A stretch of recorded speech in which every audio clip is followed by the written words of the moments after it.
So as we are in a week series talking about money, Monday, let you know, if you've moved into Perth since Tuesday, let you know you missed out on a public holiday.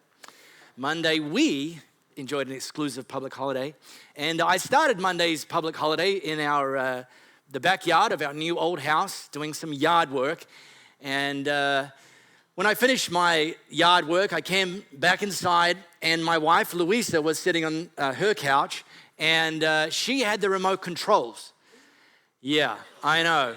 And I'm like, how did that slip past me? But anyway, and she said, last night I found this show, it's called Queen of the South, and oh my gosh, I can't stop watching it. And it's a new series that had just dropped on Netflix, and she was watching binge racing is what they call it these days, so you can get to the end the fastest on a global scale, and she was actually doing pretty well. She'd watched a couple of episodes, and so, you know, and the kind of, without giving any spoilers or the whole plot, you can figure it out if it's your speed, but it was in the kind of Mexican drug cartel kind of space. And, you know, I thought to myself, hey, I've watched Narcos, I've watched El Chapo, I've watched drug lords, I've kind of, you know, got into that type of thing. So I'll sit on my couch and I'll tune in and watch, with my wife, watch this series, Queen of the South.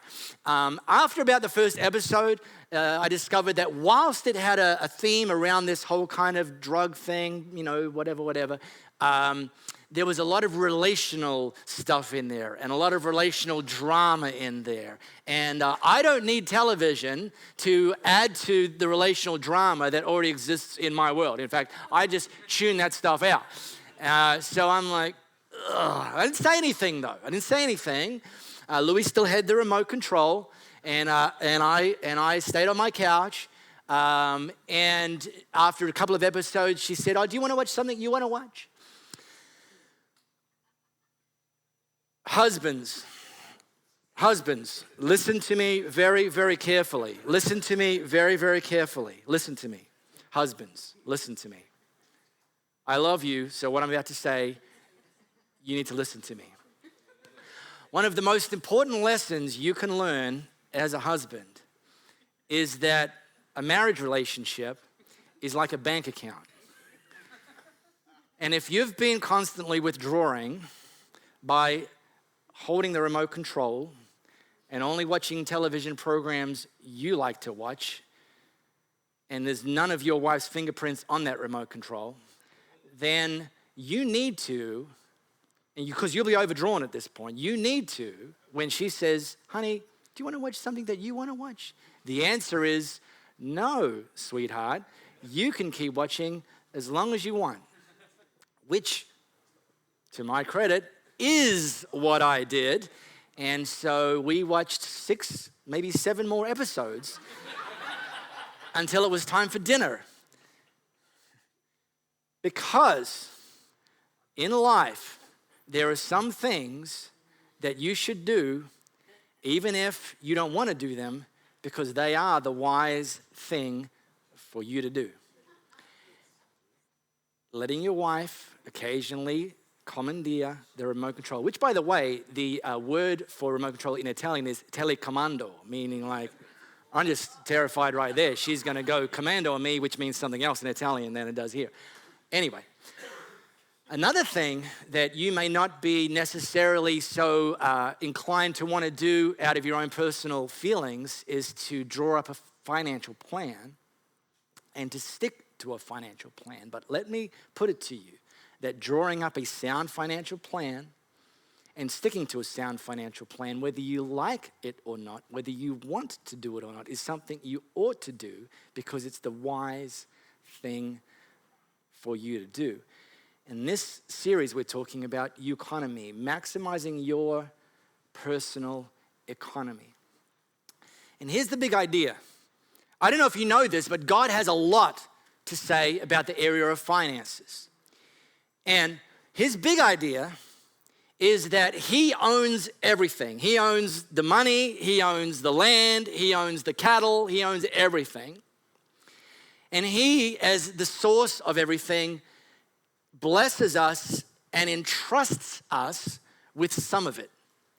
It'll likely come to you in the form of a paycheck, a wage, maybe some income streams from a business venture or some investments.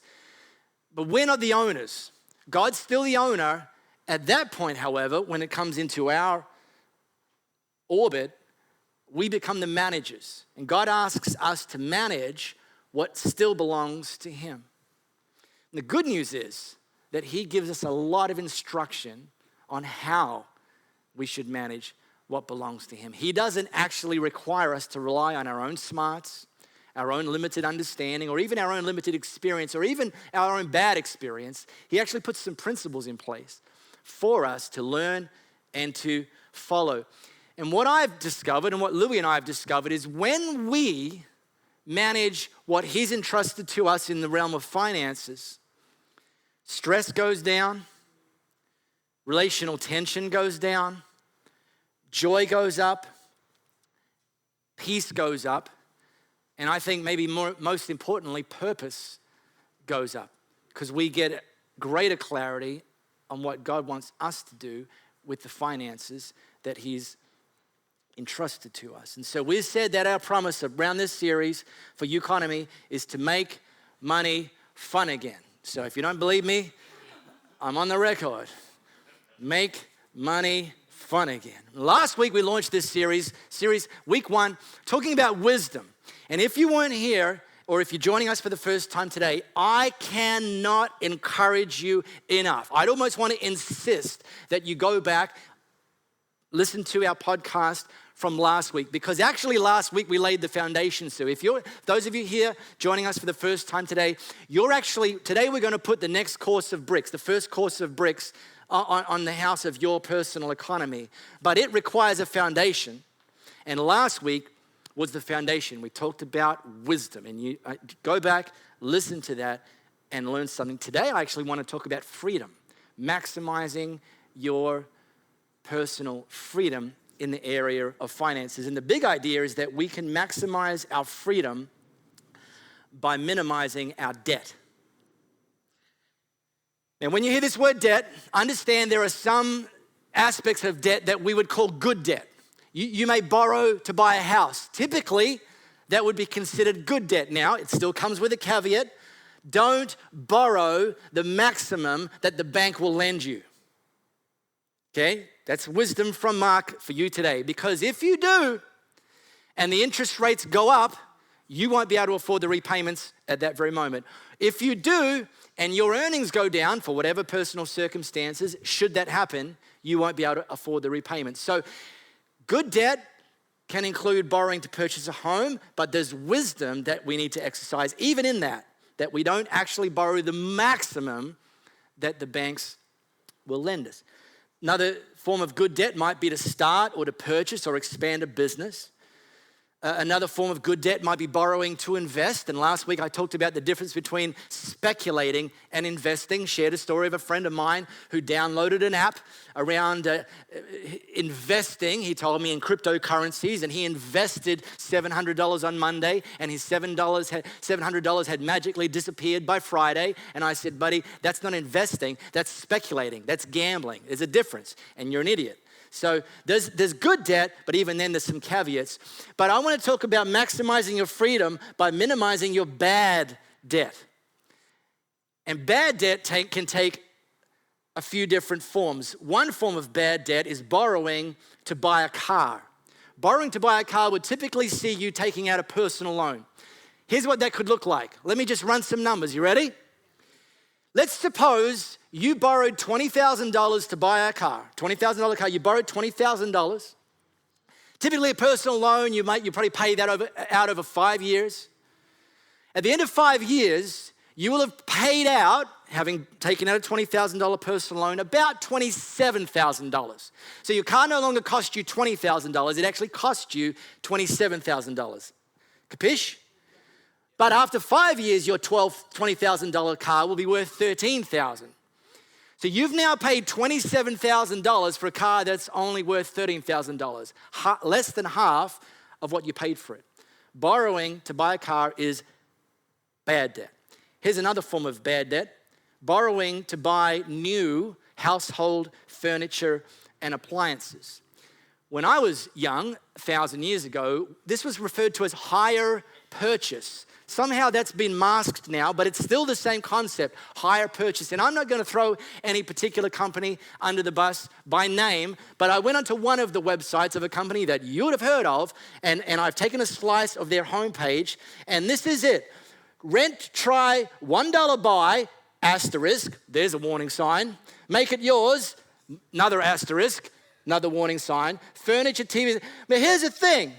Look at that thing in the middle. You need that in your life. You need that in your life. Man, that is a fully sick home entertainment system. And you can't afford it, but because you need it, we're here to help you. Hire purchase, bad debt. Here's another one. Payday loans. Just nimble it and move on. Yeah, really? Let me tell you how it really looks. Just nimble it and repay us the full amount that you borrowed plus 48% per annum interest rate. So think about this. You can't afford it in the first place, so you borrow a lump sum that you have to pay back, but you couldn't afford that money in the first place, so what in the world are you going to use to pay it back? But not only that, you didn't have the money in the first place. Now you not only have to pay it back, and you have to pay it back, by the way, in a very short period of time, you have to pay back plus another half again. You know the sort of people that can afford this is the ones that need it the least. And the ones that can afford it the least are the ones that these companies make a profit on. So payday loans, bad debt. And here's the one that gives the most attention, and I think it actually deserves the most attention because it's probably the most subtle and the most universal, and it's not going to surprise any of you. Credit card debt. Now, I am going to throw a couple of companies under the bus. Visa, here's their slogan, everywhere you want to be, which I translate into the truth, everywhere you can't afford to be. You want a holiday, but you can't afford it? Visa will meet you there. Want some new item, but you can't afford it? Guess what? Visa's there for you, baby. Everywhere you want to be. No, everywhere you can't afford to be. Well, here's the other one, MasterCard. Here's their slogan. There are some things money can't buy. For everything else, there's MasterCard. Mark Pomeroy translates, there are some things you don't have the money to buy, but get them anyway. There's MasterCard. Credit cards are not cash, people. They're a loan. And you have to pay it back. And you have to pay it back with interest. And there's a little trick, little sneaky little thing that a credit card company will tell you. A thing called minimum monthly repayments. And you say, oh, I could make the minimum monthly repayments. Yeah, you could. But here's what would happen if you did. Let's say you have a $2,500 balance, which isn't outrageous. Some of you have a higher outstanding balance than that. Some of you a bit less, but let's just be gentle here this morning because I love you. $2,500. And you're going to be paying, well, actually probably more, but let's throw you a bone here, 18% interest rate. If you pay the minimum monthly payments, it'll take you, of $10, it'll take you 404 payments, which is 34 years.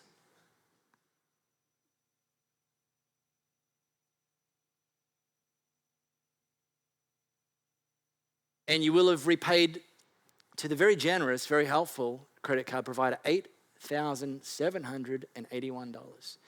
If you bumped your payment up from the minimum to $50, you would still be paying 94 payments. You'd still be taking 8 years, and you'd be paying just shy of double what you borrowed. And if you actually wanted to put that debt behind you, you could bump your repayment monthly up to $100. It'll take you 32 payments, 3 years, and only $3,163. Does everyone get all that? If you want a reminder, when you open our Elevate app and you tap on the podcast, these slide decks that we use are actually there for you to shuffle through. Like, what was those numbers? I don't think they were as bad as I remember. No, they were. Have a look, people. And these debts, particularly credit card, they're stealthy. Because you say, well, I didn't borrow to get a private jet for a holiday in the Bahamas. Or, well, my husband and I, it's not like we hired out the penthouse at the Crown Casino to watch the Australia Day fireworks. No, you didn't. But here's what you did. Here's why you have a credit card debt that you can't knock off. Because of the online sales that you love to buy and you love to show people around you, look how much I saved. No, you didn't say, you spent. Take out meals. Buying things that are a level or two above what you can afford because you can't keep your ego in check. You're worried about what other people will think. Impulse buying, yeah? You don't believe me? Go home, look through your kitchen, look through your garage. You've got stuff that you didn't use or you used once and you're never going to use again because it seemed like such a good idea at the time. Or buying brand new furniture, appliances, which aren't necessarily what your pay grade can afford, instead of looking for quality used goods. Now, full disclosure, I'm not up here to judge you. I said last week that I, for many years of my life, was not great at managing finances. And so I found myself in debt, and Louis and I together have been in debt, and I'll talk about that a little bit in a minute. And I'm not here demonstrating perfection. I'm not here getting judgy with you. I'm passionate about this subject, though. And the reason I'm passionate about this subject is we've grown in this area. We've gotten out of debt. And I want to be able, I'm up here saying to you is, if that's you today, you're in debt, you can become financially free. Take it from us. We've been on that journey. Or if you're not in debt, God bless you. If you're not in debt, then I'm up here teaching what I'm teaching today to say to you, stay out of debt. And those of you who are parents, whether you're in debt or not in debt, I'm up here teaching you something that you can model and teach for your kids. Because if we get this stuff right, it will affect you, it will affect the next generations, and living financially free will give you the opportunity to have far more purpose with your finances than you can right now if you're in debt. So, our Elevate app, I've already given it a shout out. If you've got that installed, or if not, you can download it. You tap the Bible app, it's going to take you to Proverbs chapter 22. Now, we're teaching through this series exclusively from Proverbs. Proverbs is a book of collected ancient wisdom written by a guy named Solomon. Solomon became the king of Israel and was considered and is still considered to be the wisest person that ever lived. And apart from Jesus himself. And I figure if the wisest person that ever lived, by the way, he's also considered to be the richest person who's ever lived, if they've got some things to talk about managing money, godly principles, I want to read them. I want to hear from them. And so that's what we're teaching throughout this month of Economy, exclusively from the ancient Proverbs written by Solomon. And here's one, the clangor that he wrote about debt. It's very, very visual. It's very, very vivid. It's very, very confronting. You ready? That's what he said. Just as true today as it was thousands of years ago when he wrote it. Just as the rich rule over the poor, so the borrower is servant to the lender. The borrower is servant to the lender. In other translations of the Bible, that word servant is translated slave.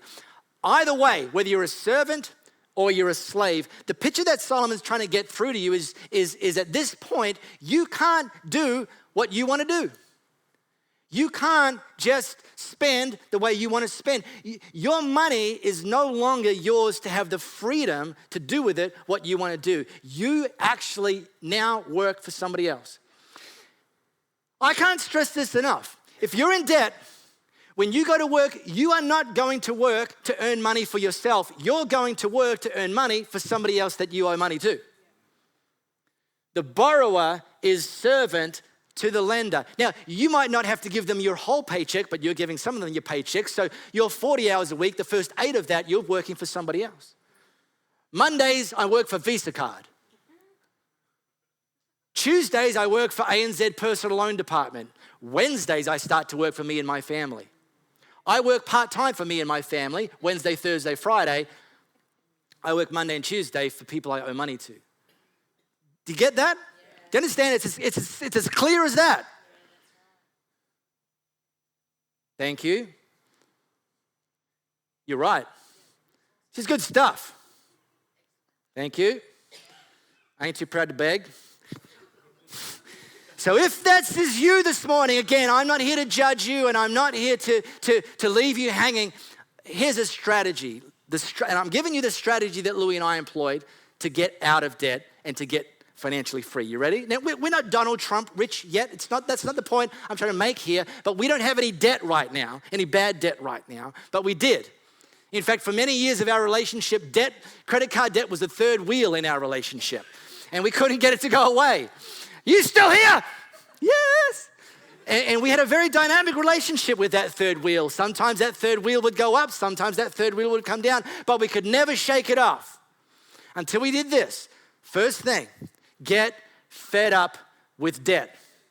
We got to a point, and this was the turning point. Before we even did anything about it, we got to a point where we said, enough is enough. We've got to get out of this hole that we've dug ourselves into. Get out of it once and for all.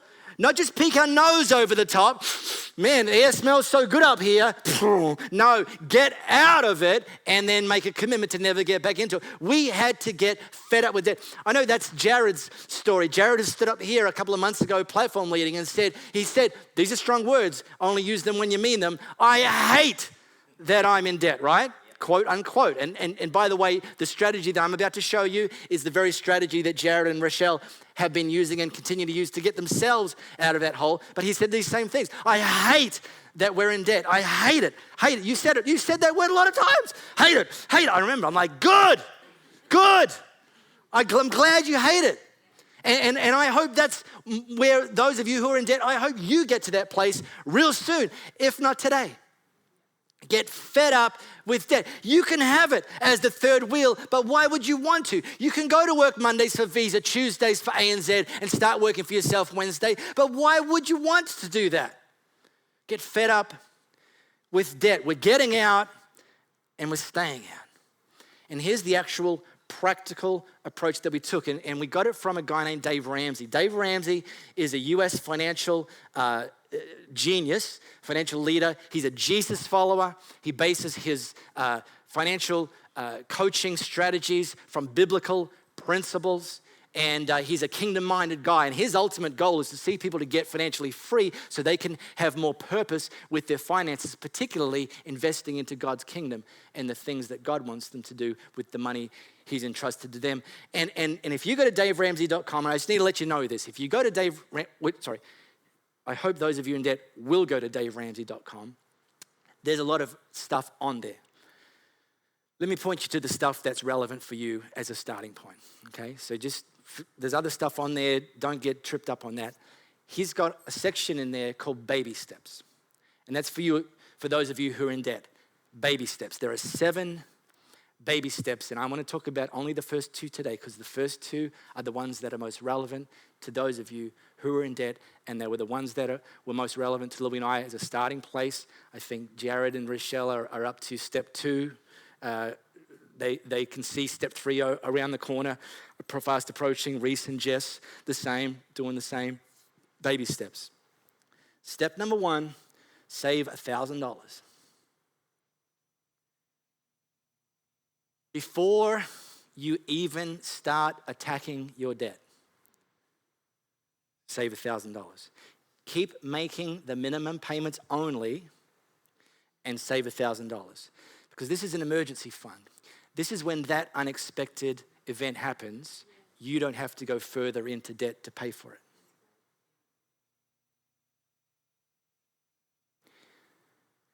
And I understand if you're in debt, you might be sitting there cynically actually cropping yourself out of this and saying, your inner voice is saying to you right now, well, I could never save $1,000. I could get in another $1,000 of debt, no problem. Do that by 5 p.m. tomorrow if you give us save $1,000. No, you can save $1,000. You can. If that's your story that you're telling yourself right now, you couldn't, listen to me. Listen to me right now. Listen closely. Yeah, you can. You can. And here's how you can. When you leave this place, go and review your spending habits. And there's certain things you'll discover that you'll need to stop. Cancel your Netflix subscription. Yeah, I said it, people. Cancel your Netflix subscription. Oh, but that's life to me. Come on. When you're out of debt, you can pick it up again. Book a space on your friend's couch who has Netflix and visit them regularly. Stop buying takeout meals and learn to cook. Yeah, you can save $1,000. Well, it sounds painful. All right, don't do it then. Keep going to work for somebody else. That sounds painful to me. Sounds stupid to me. Get on Gumtree. And by the way, get on Gumtree to sell, not to buy more crap. You understand? When we just moved, you move houses, you discover there's some things that you no longer need in the new place. We had 5 sets of IKEA wire baskets, little sort of storage baskety things that we needed at our previous house. We don't need in our current house because there's some built-in robes. Put them on Gumtree. 5 sets of IKEA. Oh, but put them in the garage in case you need them one day. Oh my God, people. I sold them. $100 cash, man. Yeah, do that. Go and find stuff that you don't use. If you haven't used it for 6 months, or I might even be gentle to you and say 12 months, sell it. Because if in magically 6 years' time you need it again and you're out of debt, guess what? You can go buy one and it'll be brand new. Sell some stuff. And then another thing you can do is start a side hustle. Get a part-time job. Or in our on-demand economy, you don't even have to go and get a job. You can actually set yourselves up to be an on-demand provider. Airtasker is the one I've been telling a few of you guys about. Because Airtasker, people post stuff on there that's real straightforward for some of you, and they'll pay you money to do it. Just this morning I went on I've used Airtasker. I'm not the provider because I'm not good at many things. But I've booked people who are good at things to come and work for us, and we just give them some money for the job. And so this morning I went on to see what's being posted in Perth metro area this morning. Well, just today, somebody wants help with listing 5 of their items to sell on eBay. And how many of you could do that if you know how to list an item on eBay? I know you know how to buy one. Yeah, guess what? You can go to their house, help them list 5 items to sell on eBay, and they'll pay you $100. You've already got 10% of your emergency fund for doing something that you think, that doesn't sound like work to me. What sort of an idiot couldn't do that? Well, it doesn't matter. They're going to give you $100. That's what sort of an idiot would do that. Okay, that was one. Here's another one. Clean my van, $90.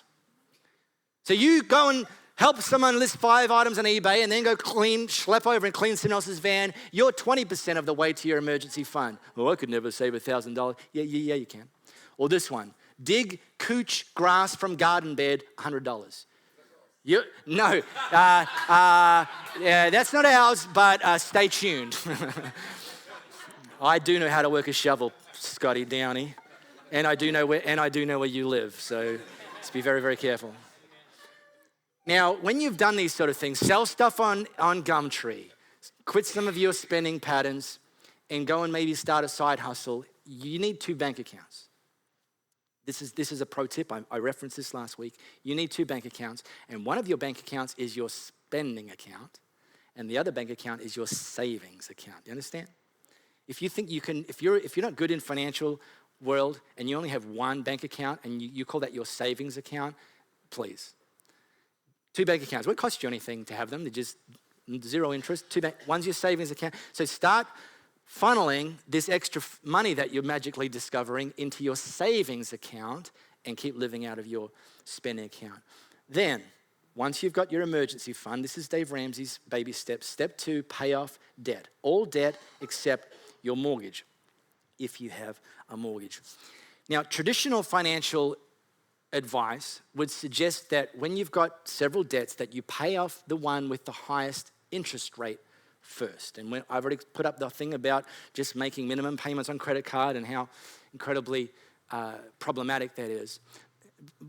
Dave Ramsey doesn't suggest that you list your debts from the highest interest rate to the lowest.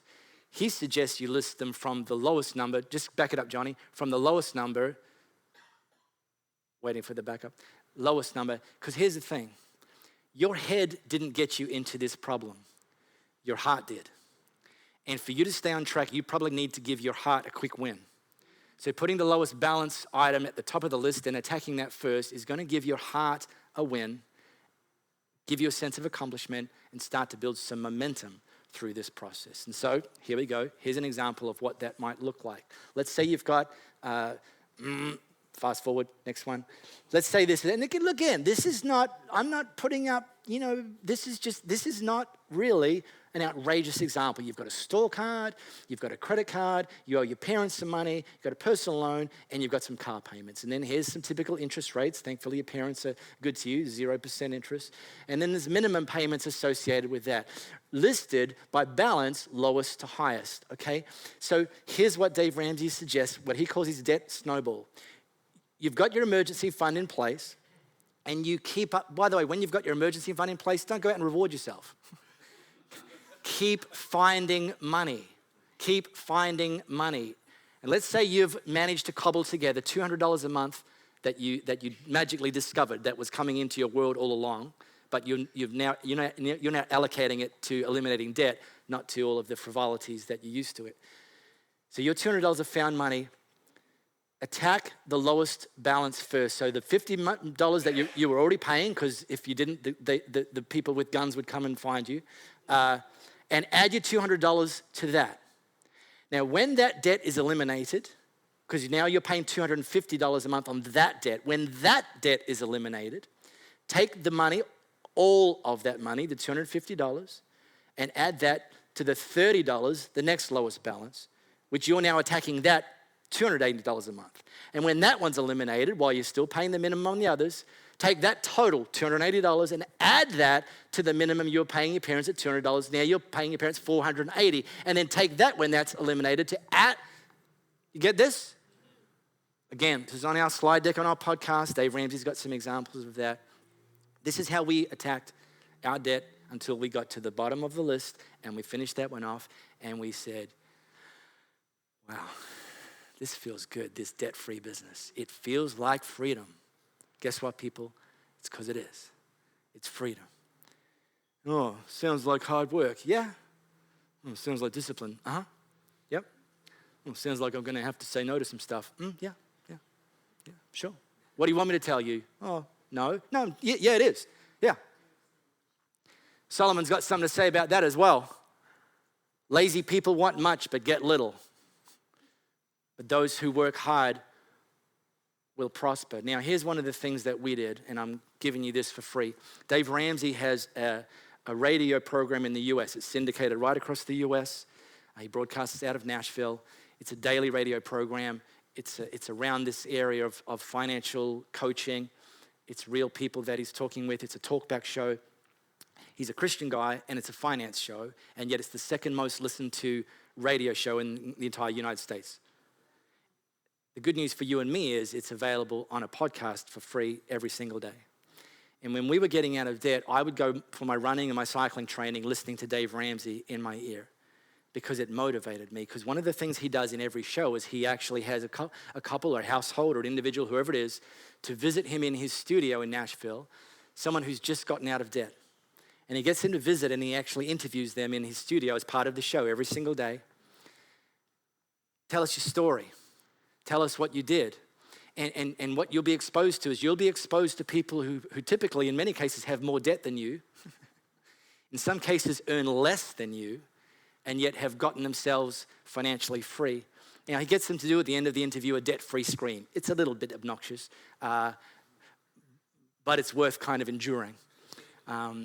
Here's an example of a family that got debt-free, and yes, this will include an obnoxious debt-free scream. In the lobby of the headquarters of Ramsey Solutions, Seth and his wife Patty she didn't make it. She couldn't make it, no. She's not here. She's got a sick one at home, I hear, that she had to watch after. So who's filling in for her? What's this young lady's name? This is Lily, and she is filling in for her mama, who is home with her brother, who is sick, and her younger brother, who's 2, and he didn't make the trip either. But lots of people there to take care of. So yes, we'll let Lily scream on behalf of Patty. So how much debt have you guys paid off? We paid off $134,000 total in a little over 3 years. Way to go! All right, making what kind of money during that time? Started at about 70 and ended up a little over 85. And so we got a house sold. That we had rented out, and we moved out of. Rented out. We made all these decisions before we met you, and after 4 years we finally got the house going and rented it out and had to pay rent and mortgage for a while. But gotcha. So how much of the $134,000 was the rental? 90. Okay. All right. What was the rest of it? The rest of it was credit cards, student loans, a car payment, and. So you guys were normal. We were normal. You moved out of a rental, bought a house without having the other one sold, turned it into a rental by default, probably. Then you had all the normal debt other than that. Everything you bought on debt. Yes, sir. And then you look up. So what happened 3 years ago? What turned the corner for you? Tell me your story on this journey. Well, we moved out of that house in 2011. Then for me to go to grad school. I started grad school, and then we looked down after we are paying rent and paying a little bit of mortgage, and we say, this is not adding up each month. And somebody at church had been telling us to go to Financial Peace. And so we did, and we did that first budget, and we were like, we got to do something. So I got a part-time job working at a grocery store, and I was going to school, teaching during the day. Both my wife and I are teachers, and then either going to class or working at the store at night. And I did that for 2.5 years. Wow. And we did not have much of a life for a while. Yeah. And I think we counted up the longest string of days I worked was 36 straight days of either school, teaching, or selling groceries. Wow. And it was a lot of work. And I didn't do all the work. My wife, who was taking care of, they were then 5 and 3 at the time, she did all the work. She was the... Yeah, I think you've both been working your butts off is what it sounds like to me. My 89-year-old granddad says she's tougher than a cheap steak. So that's good. Well, you guys have held on and gritted your teeth and pushed your way all the way through this. Was it worth it? Oh, definitely. We had we not done Financial Peace, I don't know where we would have been. We about halfway through, we had to put in a $5,000 air conditioner in the house we owned. Oh. And then we get a call, or not a call, but Patty goes to the doctor one day, comes home, and guess what, kids? You're going to be parents again for the 3rd time. And we paid for the air conditioner, cash. We paid for the baby, cash. I love it. We were prepared. Everything was good. And you got all this debt paid off and got the rental sold all in 3 years. And we did. And now we have our 6-month emergency fund already built up. Wow. And so we are moving on to step 4 now. You probably will never see the inside of a grocery store the same. No. And it's fun. I enjoyed it. I'm thankful for my time there, and I'm glad that that God put me somewhere where I could provide for my family and make ends meet, and it all worked out. So. Very cool. But you don't have to go there now except to buy groceries. Except to buy groceries. I miss my 10% discount. We don't get that anymore. Oh, there you go. But it's been great. That's fun. Well, congratulations. So what do you tell people the key to getting out of debt for you and Patty were when you paid off $134,000 in 3 years? I would have to say, don't be afraid to sacrifice, and that's what we had to do, and be content with where you are. We rented the first place we rented once we moved was very small, and we had 2 kids in a small bedroom, and we were in the bedroom. It was a 2-bedroom, 1 bath, and then we've upgraded since then to an extra bedroom since we've had the 3rd. But don't be afraid to sacrifice and learn to be content. I was thinking about this on the drive over, and I used to coach football, and one of the things we'd have Bible studies with the players, and one of the things we used to tell them was read the book of Philippians. Paul wrote the book of Philippians from a jail cell, and he talks about rejoicing and being joyful and being content in everything. And it took me a while to learn that, but I think learning that and learning how to be content with what you have and living simply is a great thing. The peace that passes understanding, 4:7. Yes, sir. Very cool. I love it. Well, congratulations, sir. Very well done. And long trip, where did you drive from? Greenville, so about 5 hours. Okay. Wasn't So too bad. you and Lily had some daddy-daughter time. We did. We watched Sound of Music and Mary Poppins, so we'll watch them again on the way back, I'm sure. That's how we used to measure trips when ours were that age. How many Little Mermaids does it take us to get That's there? exactly right. Yeah. That's it. Oh, wow. Well, congratulations, guys. Very well done. Our salute goes out to Patty, home with the sick babies and watching everybody as she does as we do this. But so Seth, Patty, and Lily. Yes, Lily sir. filling in for Patty. Going to do a debt-free scream, $134,000 paid off in 3 years, making $70,000 to $85,000 a year. Count it down. All right, here let's we go. do a debt-free scream. Ready? 3, 2, 1. We're debt free! Well done, sir. Very, very, very well done. So if you take advantage of that podcast, it'll just give you additional motivation as it did for us, additional perspective as it did for us. And you'll get to do your own version of a debt-free scream, hopefully sooner rather than later. Now, final thing on this for today. One of the temptations for those of you in debt when you're trying to get out of debt is to actually stop giving. And because you want to get out of debt quicker. Well, neither Mark Pomeroy, nor Dave Ramsey, nor Solomon, nor Jesus recommend that you stop giving in your journey of getting debt-free. In fact, Solomon said it this way: give freely and become more wealthy, be stingy and lose everything. Jesus said, seek first the kingdom of God and his righteousness, and all of these things will be given to you. For us, giving God the first and the best never shifted from the top of our list, even when we had the most debt. And in fact, when you give to God, he actually promises that he'll get involved in your financial world. I can't always promise how and when and what that looks like, but he will get involved. And we would never have wanted to manage and try to get out of debt just in our own strength and our own smarts, particularly knowing we've got access to God's wisdom and God's power and God's joy and God's peace and God's purpose and God's promises. And so please, can I encourage you, do not put giving on the back burner while you're trying to get debt free. Continue to be generous, because what you will discover is that God's actual goal for you to get debt free isn't that you'll have more to live on, but that you'll experience more to live for. And that's a big difference right there. So right now, I want you to get ready to give. Real practical. Is this stuff making sense? Well, let's find out. Let's actually put it into practice. This isn't just meant to be theory. There's no exam. This is the test right here. Let's actually take a next step, a practical step. There's a few ways to give. There's an envelope next to you. In it is a little slip. And really the use of this is two things. There's a credit card details. If you want to give via credit card or debit card, but you will pay it off within the month, then that might be an option for you. Better still in that is our bank account details. The majority of our people give via direct deposit. They set it up, set and forget on their banking app or their banking website. If not, if that's not your speed, you can use our app giving via credit or debit card, which is more secure than writing your credit card details down for somebody to see. Or you can give cash, which the buckets are going to go past right now. And as you do that, little reminder of what's coming up in 3 weeks.